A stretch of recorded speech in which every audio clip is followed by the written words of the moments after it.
All right, welcome everyone. So our session will start at 1 p.m. Eastern. If you don't know what time that is, Google it in your own time zone. But because I don't know. Do you know, Avid, what time is it in your time zone? It is 5 to 6 in here in the UK. It's 10 a.m. Pacific, I think, and Maybe. it's 1 p.m. Eastern, right? Or almost. It's 5 1 minutes p.m. to. 1 p.m. Eastern. See, I'm the time zone master. You Yeah. might call me the time lord. Yeah. No, Yeah. Doctor. Anyways, while we wait, we're gonna play a fun game. So go ahead and go to this bit.ly. So bit.ly is this cake. And if you can't access this on the YouTube here channel, down here, so there we are. It's like a delayed response.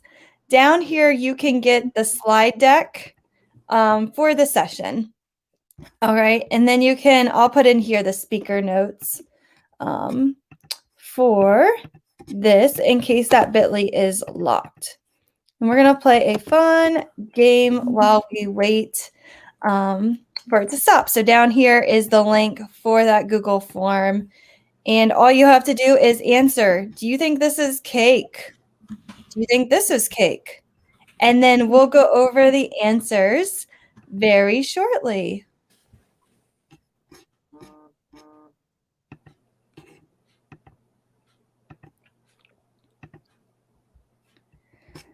All right. All right, Avid, what do you think about this first one? Is that cake? I think that is cake. I think it's deceiving us, and so. Have you ever owned a pair of Crocs? I have actually. I bought a pair of Crocs to take to Dubai when I went on holiday. If you remember going on holiday? No. That was a different world, wasn't it? I don't remember life before COVID. All right, let's find out. It is cake. All right, so if you said that was cake, you're correct. I don't know how I feel about eating a pair of Crocs though. Yeah. I mean, it does look like what? Strawberry icing right there? It's just That's a lot of bread. It's just the fact that you slip your feet into it. It's just no. I don't think it smells. It probably smells delicious. All right, is this one cake? Do you like bananas? I'm a fan of bananas. Bananas are one of those things where I love bananas, but I don't like anything to do with bananas. So banana cake, banana bread, banana milkshake, banana this, banana that. No, I'll eat the fruit, but no.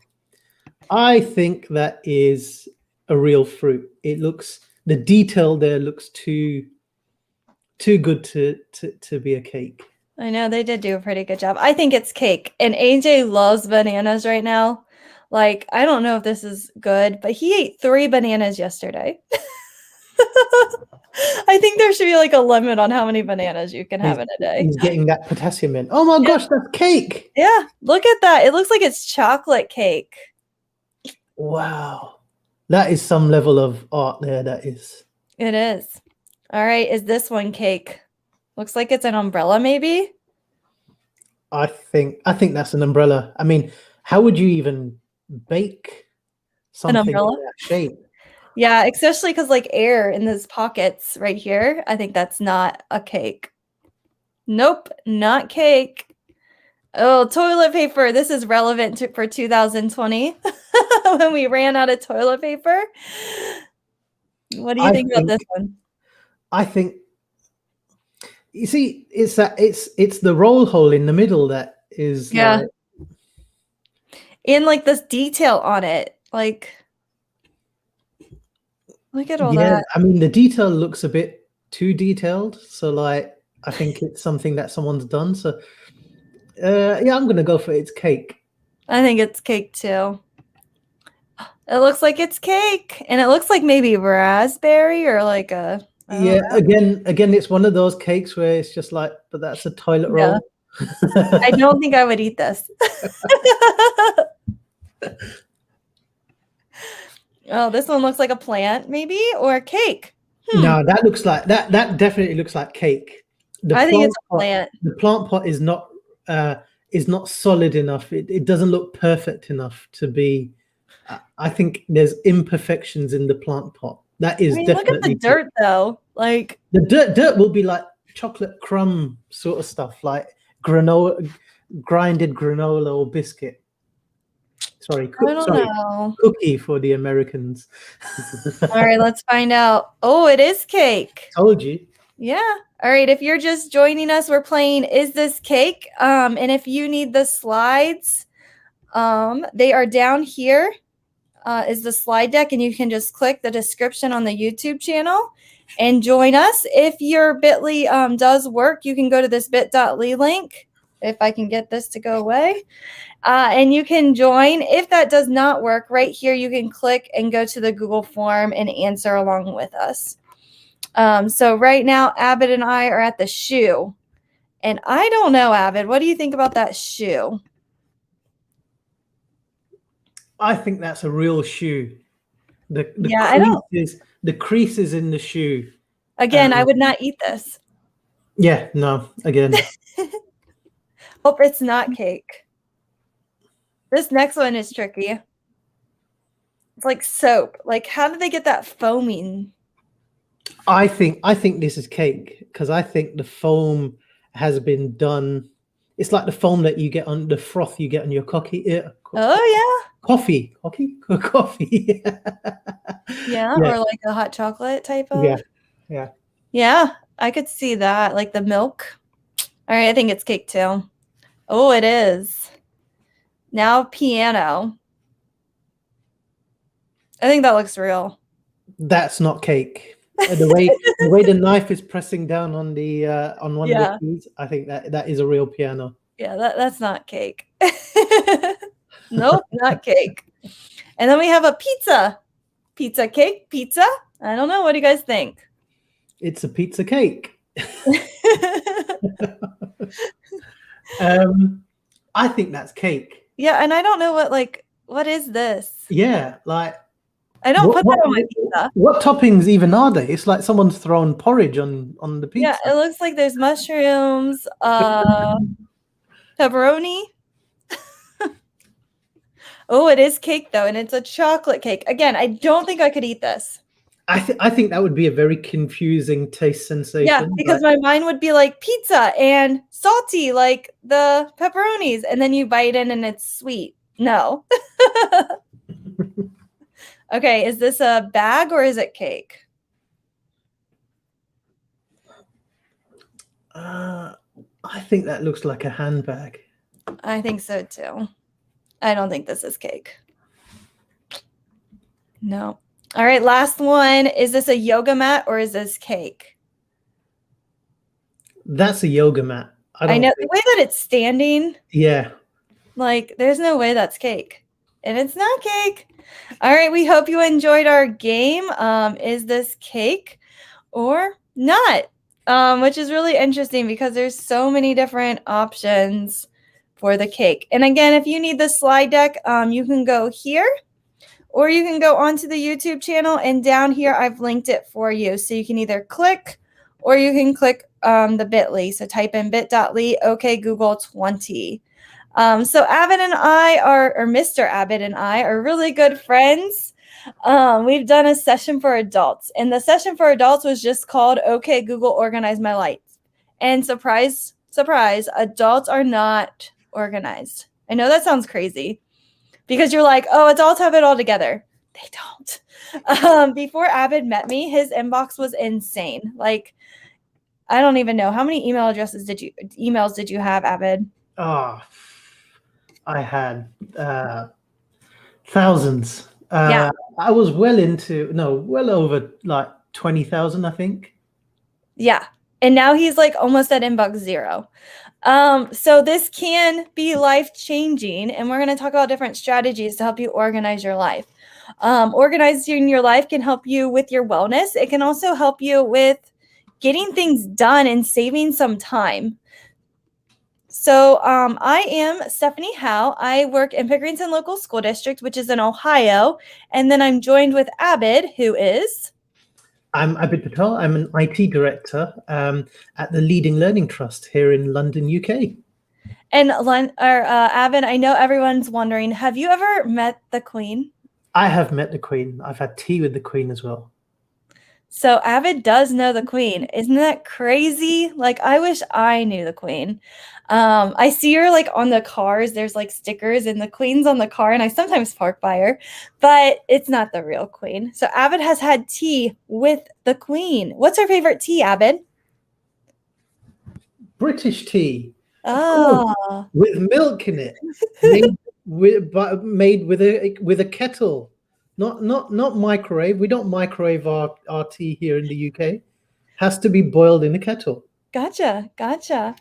And so we are founders of Global GEG. It's just a Google educator group that some of your teachers or other adults are a part of. And we have a lot of fun. And then we are also Google certified educators. So we have level 1, level 2, trainer, and innovator. I'm also a Google certified coach, which I don't know if Abid's ever going to work on that. Thanks, Stephanie.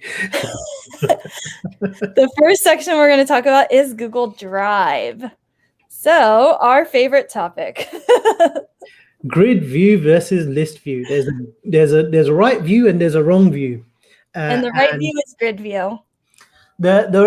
So when you go to Google Drive for the first time, because for beginners and you're not that professional yet, it will show you your Google Drive in grid view.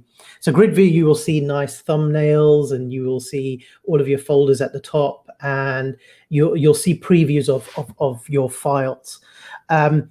On the top, near the top right-hand corner, where Stephanie's pointing to right now, you've got the button there that will change between grid view and list view. Now, this is the view that I like it because this is the professional view. And yeah, if you ask anyone on Twitter, all of the people who are like the top professionals, the really clever clogs on Twitter know that list view is the way. But of course, you've got the other view, which is grid view, and it comes down to your personal preference, what you like to see. If you're used to using Windows PCs, you might prefer list view. But then you might also prefer grid view if you're more visual and you like to see previews of the things that you're working on. And I prefer grid view just because it is that visual. It's quick to drop. Like I can click and drop things, where list view, it takes me a minute, but I'm also not I'm a visual person. And I know people, I don't personally, but I know people that like to use both views. So you might find both views really helpful if you want to know who's the owner, when did I last touch it. Maybe you don't and you want to see the photo of what you're picturing in your head. You can use grid view. So either way, it's just the toggle of the button where you can view list view or grid view. Starred and recent. So in your Google Drive, you've got two folders on the left-hand side that you can see there, your recent folder and your starred folder. Recent, just as the name says, is a collection of all of the files that you've worked on recently in chronological order, so in the time that you've worked on them. So the most recent file that you worked on in your Google Drive will be right at the top, and the oldest file will be way down at the bottom. And that basically just shows you if you've been working on a lesson in your class, if you've been working on a project with your classmates or anything like that, you'll find those files quickly and easily in the recents folder. Starred is really, really nice. If you need to work regularly on a particular file in your Google Drive, you can right-click on that file in your My Drive, and you can select Add to Starred.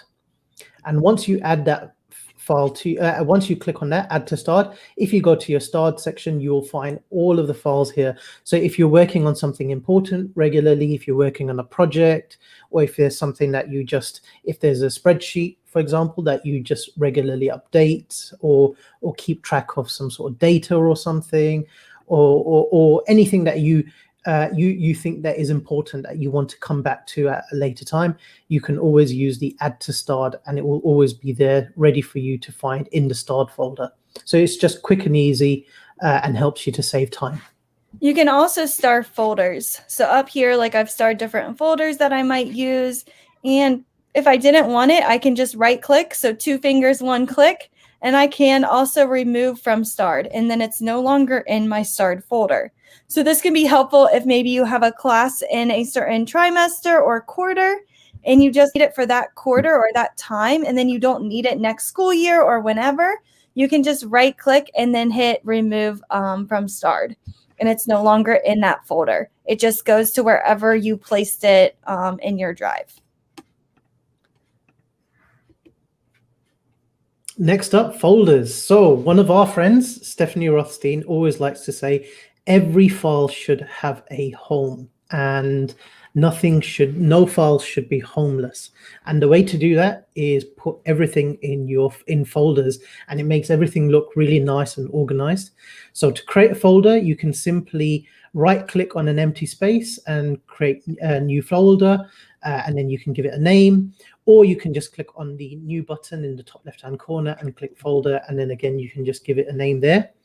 And then to move your files into a folder, you can simply drag and drop the file into the folder, or you can right click on a folder and then move to, and then select it. You'll get a list of all of the folders in your drive, and then you can move it to the folder that you want to move it to. And so this can be really helpful for organizing your drive so you don't have everything just like in here. You're able to kind of move things around and keep it organized, quick to find things that you might need. Same thing with the list view. You can see all my folders. Again, new folder. And then if I right click, I can add a new folder as well. So either view, you can add folders. Don't forget you can star those folders if you want to. So we talked about that. Right click, 2 fingers, 1 click. And then you can add to starred if you wanted to. And your starred folder is right here. Do we want to talk about the colors? Yes, that's a great shout. So you can see there, Stephanie's colored some folders so you can see them nice and quickly. So you can just right click a folder, and then you can change color. So the default color is this kind of gray, but you can change it to any of those colors in the options there. And it's just something nice that you can visually see straight away. So if you colored, for example, she's colored that folder yellow, so you can see straight away that I can see that folder is yellow, and it stands out from all of the other normal folders that are in the default gray color. And then you can drag it within a folder. So if you want folders in folders, you can. So maybe you have like a math folder and you want to add quarter 1, quarter 2, quarter 3, or fractions, decimals, whatever you want to do, you can organize your material that way as well. So really easy to add folders. You can kind of see here, I have folders within folders within folders.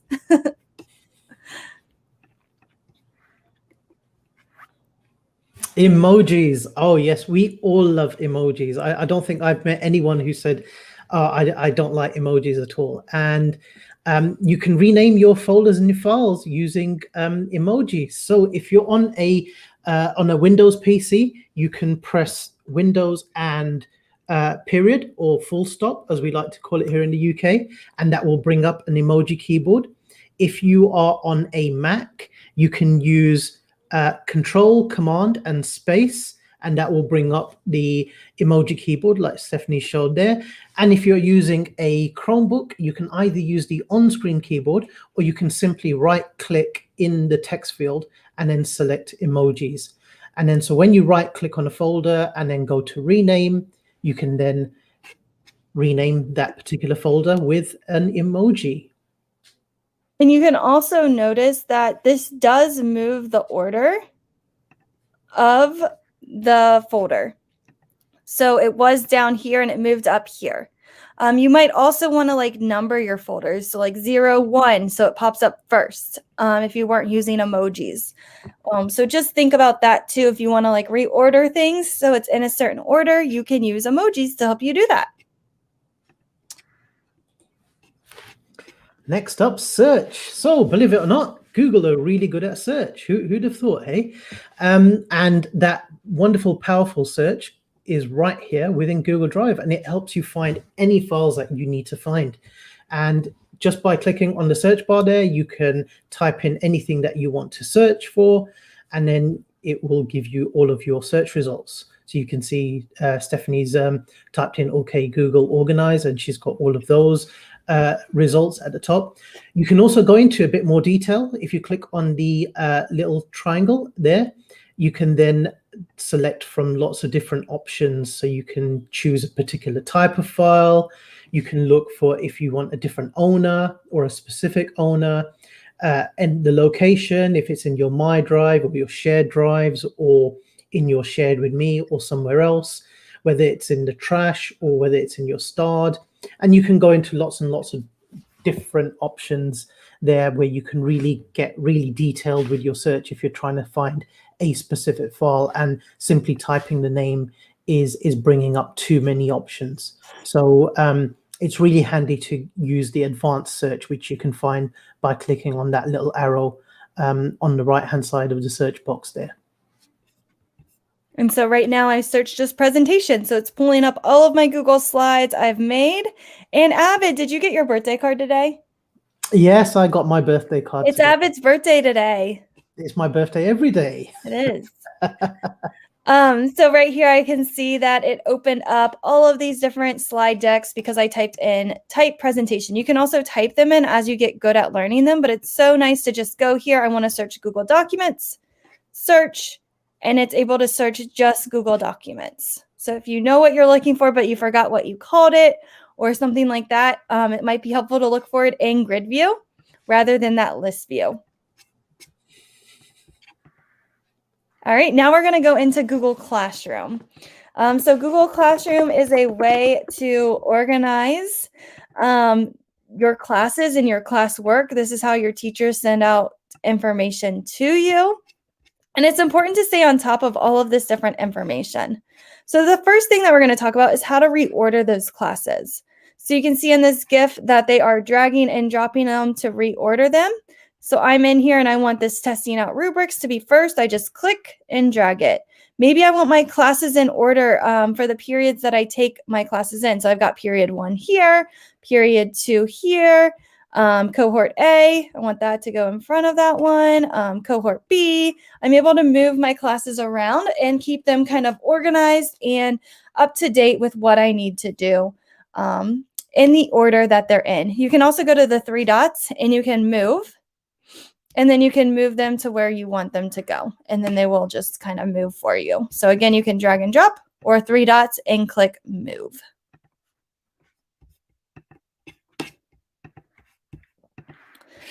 To-do list. So a to-do list is right here in Google Classroom.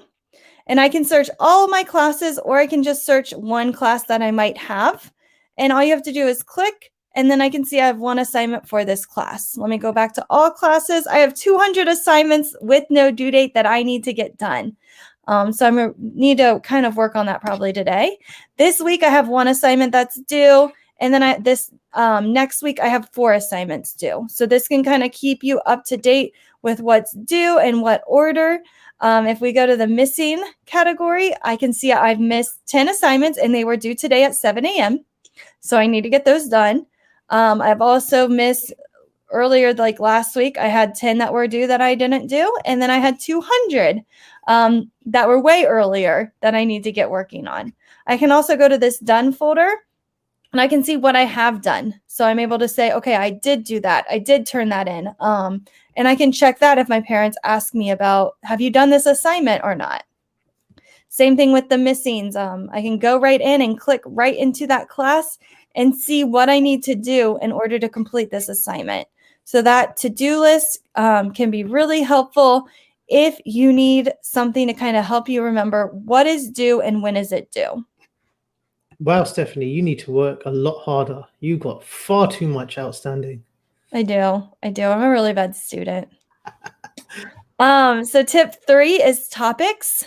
So this little symbol, these symbols can just help you know quickly what is the learning goal or objective for the day. So right here, I've got like a clipboard. That means it's an assignment. So that means you're going to probably have to turn something in. Maybe it's a Google Doc, Google Slide. Maybe it's something else. This little question means I'm going to have to answer a question and maybe provide my peers feedback, depending on how my teacher set that up. This icon is materials, so that might just be like a diagram or the syllabus for the class. And so it's just like a resource type of material. I don't really have to turn anything in with it, but I might have to review that information.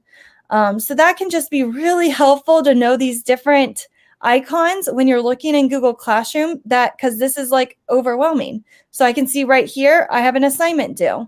I have a question that was due. So I can just real quickly go in and see what assignments I have to do for the week. If I go into my Google Classroom and go to classwork page, I can see that this is a material, this is an assignment. And then I'm able to kind of click and I can view the material that my teacher posted. And here it's just an Edpuzzle like review video. So nothing I have to turn in, it's just a resource for me to use. And then email. So right in Google Classroom, if I go in here, let me find a class that I am a student in.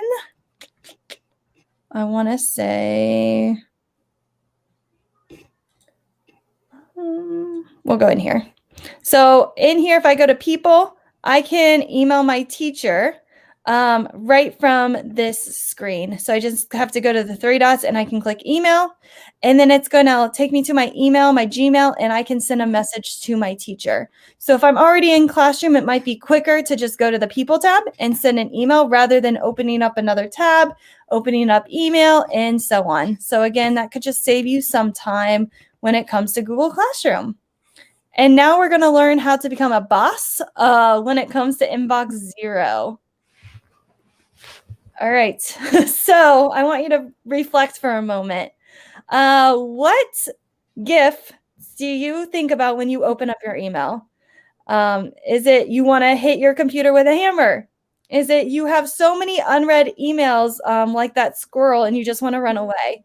Is it like the lady where you jump out of your chair when you get an email because you're just so overwhelmed? Or is it the cat? You can't keep up with your email. Or are you at Inbox Zero and you have the like check mark? Like, which one are you, Avid?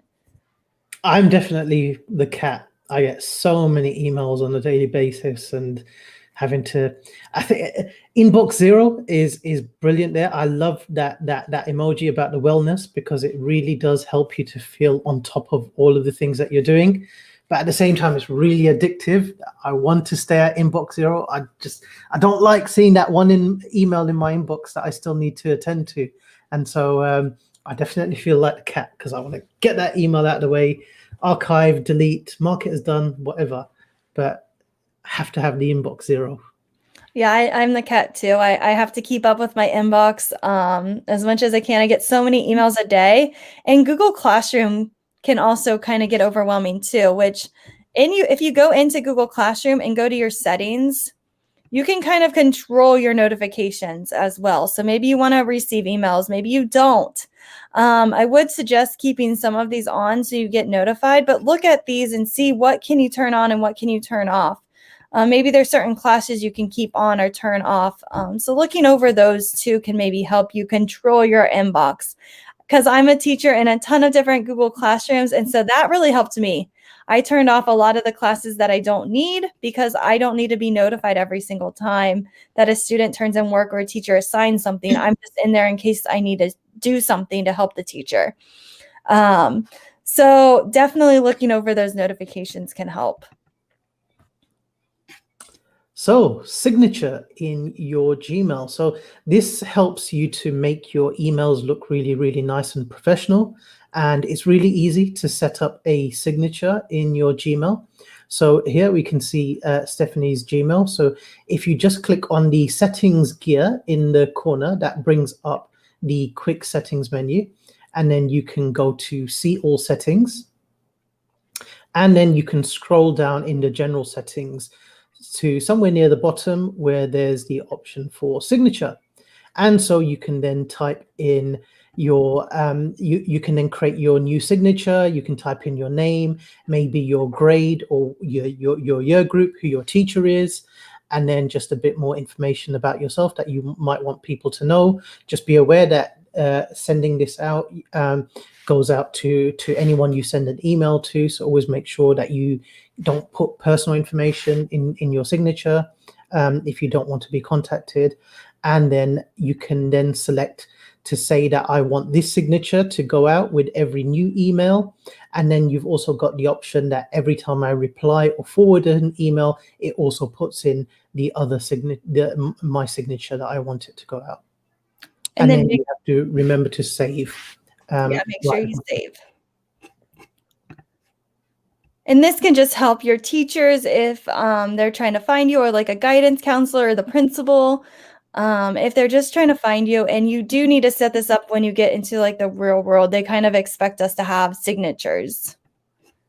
The next one is using Gmail stars to track important emails. So just like in Drive, there is a starred area in our Gmail. So these are emails that I need to look at another date, but I don't want it to kind of take over my inbox. So right here, I can see that there's an event later today and I need to star it. So once I star it, it comes right into my starred folder. I can change the colors of the stars if I want to. So maybe I want that to be like a reddish color, just so I don't miss it. Or maybe I want it to be maybe like an exclamation mark. And then if I come back here, I can see that it's still in my starred folder. I can also delete it from my inbox, and I can still go back to my starred and it should be there. And then I can unstar it when I'm done with it and it will go away. Snooze. Snooze is a great feature. I really, really love Snooze because it helps you to keep at inbox zero. But say, for example, there's an email, say Stephanie sent me an email and say, Abid, we need to remember to hand in our project on the 1st of March. Well, it's currently the 15th of February, and I don't want to I don't want to attend to this right now. So what I will do is I will click on the snooze option, and then I will select the date and time that I want email to go to. So you can see it gives you some default options there, and then you can also pick your date and time. So you see that Stephanie's just picked a particular date and time. And what the most wonderful thing about this is whenever you select that date and time, what happens is the email will disappear from your inbox. And then what will happen is when it comes to that particular time what will happen is the email will automatically appear at the top of your inbox as if it's a brand new email. So in a way, it's a really great way to set reminders for yourself. So you can see, you can always go back to your snoozed emails by going to the snooze label there. But then if you go to your inbox, you will find that in a few moments or in 15 seconds, those emails will appear in Stephanie's inbox as if they are a brand new email. And you can always choose the unsnooze option as well, and that will take it back out and put it where it is. But in 3 seconds now, it should appear. There you go. And it also tells you how long ago you snoozed it. But it's really great, a really great feature to see emails and be reminded of emails to when you want to address them, if you want to address them to a later date. So it helps you to keep organized, but it also helps to keep your inbox clean. And then there's undo send. So to turn on undo send, you do have to go into settings. So this little settings gear, see all settings. And then right here, it's kind of at the top. It's like the fourth one down. I'm going to make sure it says 30 seconds. I want the more time to undo send. So 30 seconds, and then make sure you hit that save button at the end. So scroll all the way down and hit save. Once I have that turned on, I'm going to send Abid an email, and I'm going to let him know how much I love grid view. Okay, I'm going to hit send. Uh-oh, I made a mistake. So I'm going to click this undo, and I can now make my correction. And then I can send it to Abed. And again, I can undo it again if I wanted to add something else, like, oh, I forgot my subject. And then I'm going to click send. I can view the message, or I can click undo. Okay, so it can be really helpful for any like spelling mistakes or something you forgot to add to an email. Sometimes when you press send, you like reflect and you're like, did I add this and this and this and this? And so you can hit undo if you forgot an important detail. So that way you don't need to send multiple emails to your teacher or to a classmate or to your parents.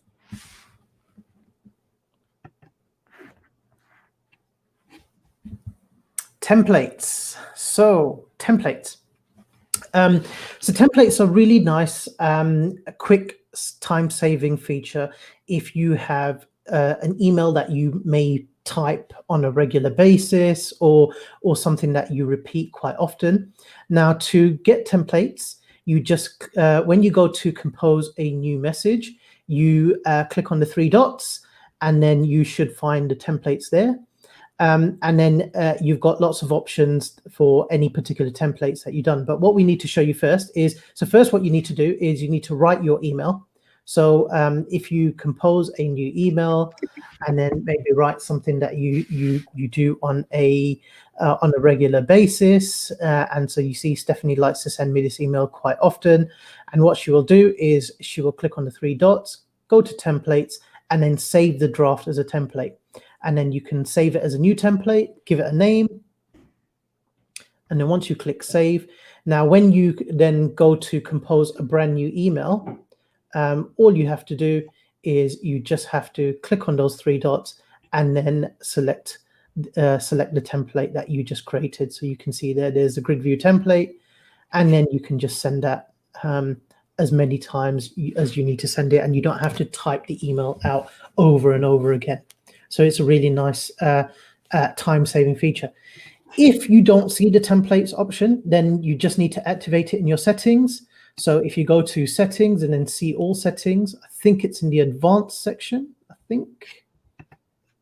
And then you've got the templates option there, and you just make sure that says enable, and then scroll down to the bottom and save.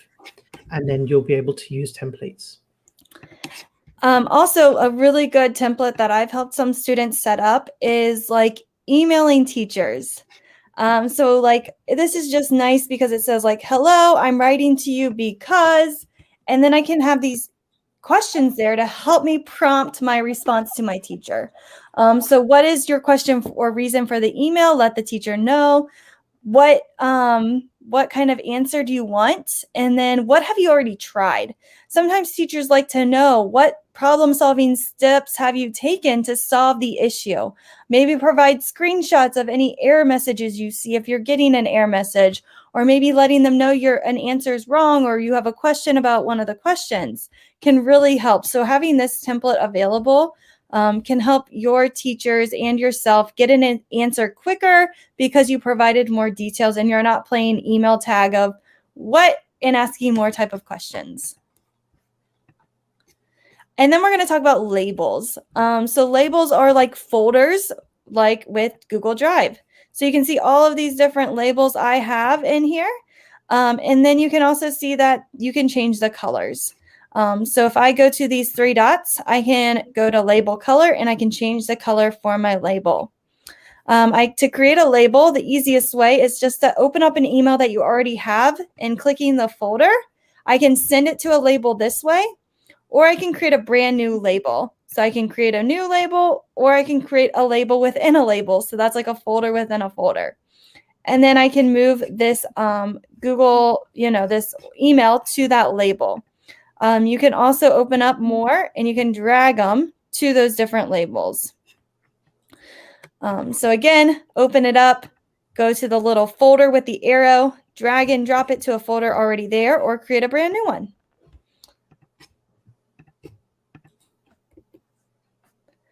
And thank you so much for joining our session today. If you wouldn't mind completing this feedback form. So we just want to know, did you enjoy this session? Yes or no? What tips was your favorite tip? And then what new tips from today's meet could you teach a friend? So what could you teach a friend from today's session? And then what do you still want to learn about? And what support do you still need to learn? Also, before we leave, I think we need to show them how to change the theme. Yeah, that's always a popular one, and it's really easy to change themes now. You just click on the settings, and it's right there in the quick settings. You've got lots of default themes that you can change, but you can also go to view all, and then you can change to any particular theme that you want from the Gmail theme directory. And then you can have like a different look of your email. Okay, so make sure you fill out that survey so we can kind of get a feel for what sessions to do in the future and how we can better serve you. Also, if you want to learn more, there is a Google Junior training series. Just click this link down here. And what will pop up are these quick video playlists to help you learn Google a little bit better. They're quick, they're fast, and they're really good videos. So maybe I want to learn about Google Keep. All I have to do is go down here to Google Keep, and then I can review all of these different videos that are part of Google Keep. Maybe I want to learn how to create a note, or maybe I want to use voice typing. All of these different resources are for you, and you can just watch the video quickly to learn how to do that activity. Also, there are some on Drive, so maybe you want to review how to make folders again, but you don't want to watch this whole YouTube video again. Maybe you want to learn how to share a folder, that kind of stuff. This walks you through all of those different skills that you need to be successful with Google. So make sure you check out this document. Again, you can click the link. And then if you scroll down, you can find all of the different videos with the titles on this document. Anything else, Abid? No, just if you want to get quick access to those, you can find everything there you need on the Global GEG website, which is globalgeg.org. And then you just click on the link at the top for the Google Junior Training Series. Right here.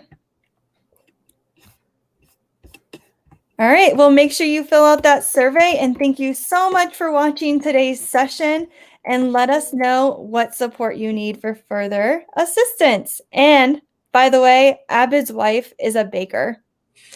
Did she make any good baked goods today? She made lemon drizzle cake the other day, actually. So yeah, we're just waiting for this horrible pandemic to be over, and then she'll be back to normal, making lots and lots of fun and delicious goodies very, very soon. So let's hope the world gets back to some form of normality very, very soon. Yeah, I hope it does too. Right. Thanks everyone for joining us, and again soon.